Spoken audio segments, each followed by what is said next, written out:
it's Julian here from Capsule Computers. I'm with Jay Fitzloff, the producer on Darksiders 2. And we're here at our hands-on event in wonderful Chateau in Sydney. Darksiders 1 finished, and it would have been, it was well reviewed critically. People compared it to stuff like Zelda and God of War.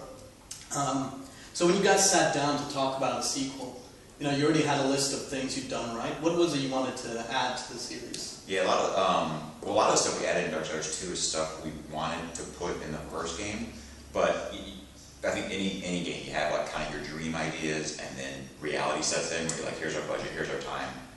What can we realistically do with our team, and what do we have to leave on the cutting room floor? So a lot of the extra stuff you're seeing in Darksiders 2, like the leveling, skill tree, the loot, that's all stuff we wanted to have in Darksiders 1, but just knew we couldn't fit it in time. So that's where a lot of the stuff comes from. Just when we sat down to make Darksiders 2, same thing. We knew, okay, now, first off, we're excited we get to make a sequel.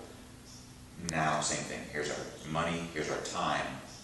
What can we add in that we couldn't do it? But also, we had a lot of extra time because Darksiders 1 was our first game as a studio.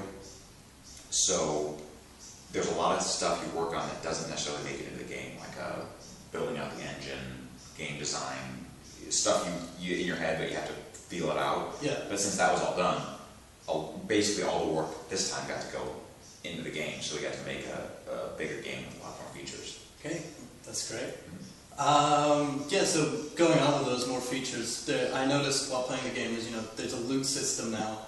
As long, you can customize death, how you want to play them.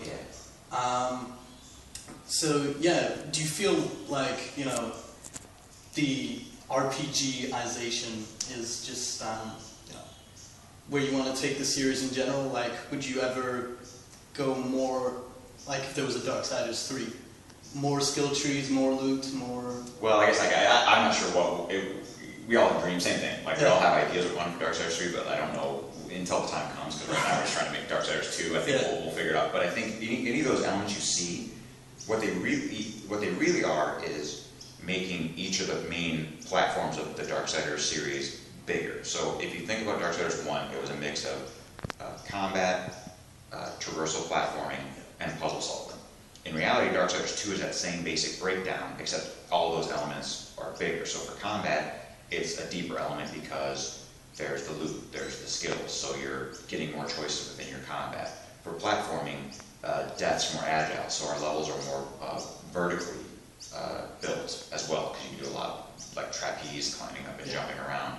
And then for puzzle solving, there is, that's a default of having a bigger game. We can have more puzzles, and we can have more puzzle-involved items, like in the demo you played, there was the death grip, the hand that shoots out to grab stuff. That's an example of a puzzle item where you get it, and then it becomes how you solve that dungeon, and then we take you to the point where it just becomes a part of your arsenal, but it becomes integral as you move forward. So we can expand on all our base tenets of the game and just make them all a lot richer. So we realize, it looks like, we've added these elements to make a RPGization, or however you call it, but it's really just an expansion of the game itself. Yeah. All right, great. And so the first game, the main character was War, kind of a big, bulky guy. What would you describe as, the big differences in character between War and, Death? So you name it, like, War was like that brute guy, right? He just wants to smash. He's like an unstoppable force, just doing what he wants. Death's, I think you saw in the game, more agile, where you have to he doesn't block, he's always dodging around, quick strikes, moving around the battlefield, constant motion instead of a straight line is kind of his combat style. And then, of course, his agility, where he's able to traverse more. But then personality-wise, War was stoic, didn't talk a lot. My joke is, like, he might have met like 5 characters in the first game and he killed 4 of them. Where Death's more willing to work, he's more talkative. And War is honorable, where take me at my word or don't take me at all, where Death's more like he gets his way, but he's willing to work behind the scenes with different characters too. He's still getting his way, and he's not necessarily breaking any laws, but he's just more than willing to be shady and to work with shady people to get what he wants done. Yeah, and that's something I noticed in the demo as well, was, you know, even in that short mission, there were 2 characters. Yeah. And, you know, in Darksiders 1, there was a handful of characters. Is that another focus, you know, adding more personalities to this world? Yeah, and you didn't get to see it in today's demo, but when you're playing the game, there's a lot more NPCs to talk to, too. We have conversation trees that you can have with people. Yeah, so each world has kind of a hub town where you can buy, sell equipment, buy combat moves, train, different things, and then that's when you meet a lot of NPCs where, you know, you have these conversation trees and you can, you know, obviously learn more about the world or what's going on, get more story, but there's actually side quests to be found within that. Of course, we have our main quest, but through the overworld areas, exploring those, or getting these missions from NPCs, there's like hours of extra content easily to be had from talking to people. Yeah. All right. Awesome. Yeah. Was that really a focus? You know, opening the world, because I mean, like the whole concept of a hub town really didn't really exist in the first game. Right. Like Volgrim come up. Would pop up. Yeah, that was it. Yeah.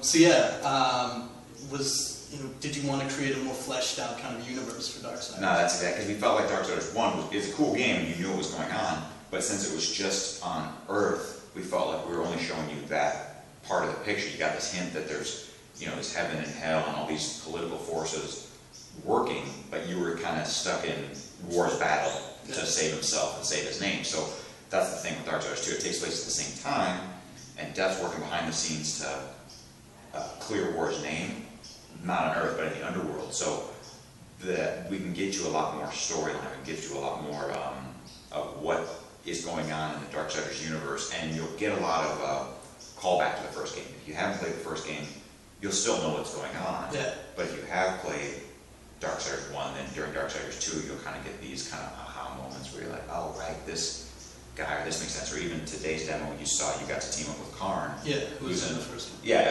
he's a relative of Ulthane, who's of that same race, of the Makers. So, again, just fleshing out all these things so players will first get a lot more depth on information about the universe than just from the first game itself.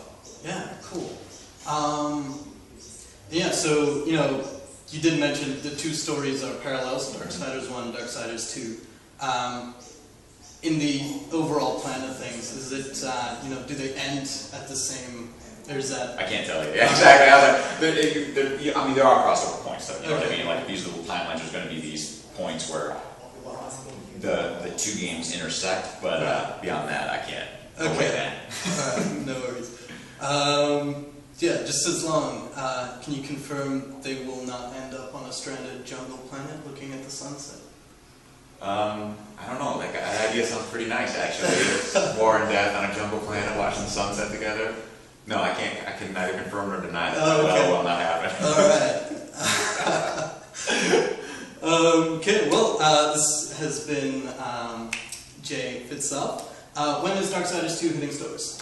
It is, I'm trying to get it right for Australia. I'm pretty sure you guys are June 26th. Yeah, that sounds right. All right, 2012. June 26th, 2012. And yeah, thanks for watching Capsule Computers. For more about Darksiders 2, come back again and again.